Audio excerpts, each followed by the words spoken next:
Let's go. Alright. Welcome back to the Demon Sword Master of Excalibur Academy anime review, episode number 5. We have one more to go, and then basically we'll be done with this series for now until whenever we do season 2 for this one. And of course, pretty much at that point, we head back to Go Busters. What I'm thinking, basically, based on the fact that possibly tomorrow I'll get the chance to finish this up. My guess is I'll probably get a chance to resume it probably tomorrow. Yeah, probably tomorrow. Yeesh. Okay, so in the case of this episode, well, we start off with, looks like some wolves, some demi-humans, led by an elf. And they're cornered by humans. Now, I get maybe the beast people, but the elf? Seriously? Like, what is with this series and where, like, with the exception of the lead character, a lot of the humans do not like anybody who's not human. Not even elves. Elves usually are pretty reasonable. Basically, humans love elves. Mainly because they live longer than they do. Whereas they're jealous of that. But still, like, why are they trying to keep them contained? It just doesn't make any sense to keep all the demi-humans. Like, it makes no sense. And they're saved by a mysterious person at Skullmax, who is actually Leo. And is like, oh, y'all work for me. I'll protect you. Work for me. We're my underlings. And then Scylla calls him. Is like, may ruin my moment. And then, of course, basically, it's Leo, obviously. And, of course, he's still going to his bedroom. And it's Sherry. Seen very briefly. It's a funny thing with this one. Excellent, man, Sherry. Yeah, it is so funny with this one.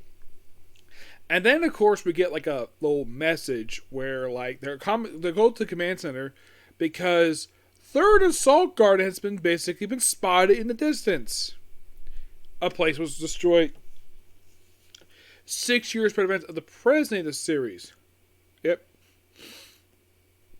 So they're basically gonna go there, find the two objectives. Number one, find the source of these distress calls that's there, and number two, find any survivors if there's any. So then they fly via helicopter over there, which of course they do something really weird. Like, oh yeah, let's have Regina pull Leo onto her lap so she can clean his ear with a something. It's apparently like it's old medieval tradition to do this. So, and then apparently he loves it so much he passes out, wakes up, and he's in Stella's lap. So then he split into two teams. Him and Stella go one direction, the rest of them go in their direction. And of course, Sherry is told to keep an eye on the other people, and of course, the funny thing is that, well, Blackest has got like a bow tie on, which so he can say they have the little house, which is so funny. So then apparently we see an elf show up. Yes, a elf who's, I think they mentioned in the episode that she is the same elf hero who fought Leo in the past, who somehow has been transported to the present day somehow, 1,000 years in the future. Of course, she doesn't know Leo's alive, or even a human. So then she encounters a void leader in human form, and then she battles an angel void, a void angel, and she gets injured. And then she's later seen with the other girls, where they briefly fight Sakura, and she loses pretty well despite her wound, gets bandaged up, and of course they contact Stella after, well, we'll get back to that, and they're meeting up at a particular place.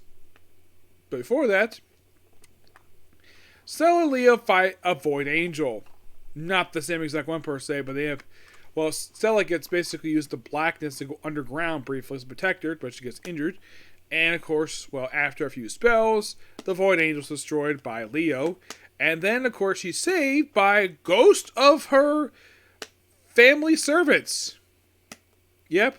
Who basically arrange a carriage. It's like we kind of have a car reached by a ghost. So have Leo summon basically skeleton demon horses, who apparently were champion derby racers. And the fact they're dusty, I thought it was so funny. And the fact in flashback, apparently, like, Leo has a thing for basic cleaning bones. It's a habit of his. Well, it's a hobby.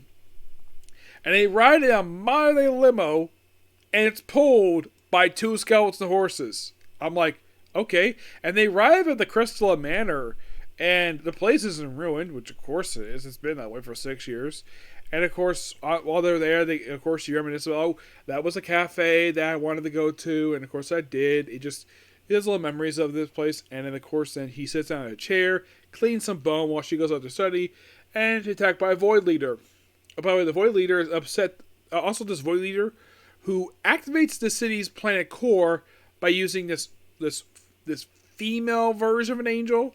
Now, when I saw these Void Angels, they reminded me of the Novas from Freezing. I mean, by appearance-wise, it's like, I don't know if the animators of this series ripped off Freezing for this particular character design, but it is very, very similar. Yes, I do mean very similar.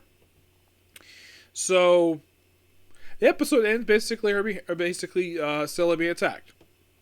Great 2 episodes, got 2 more to go, and then done with season 1. Excuse me. And that's going to be pretty much the particular review. Please be sure to like, comment, subscribe, turn on notifications, and do not hit that dislike button. Next up, we have 2 comic corners. And after you get these 50 videos up, then more comic corners. About 4 more of them. After these are 2. Yep. You'll find them there in the next video. After what we're covering, hey? Bye.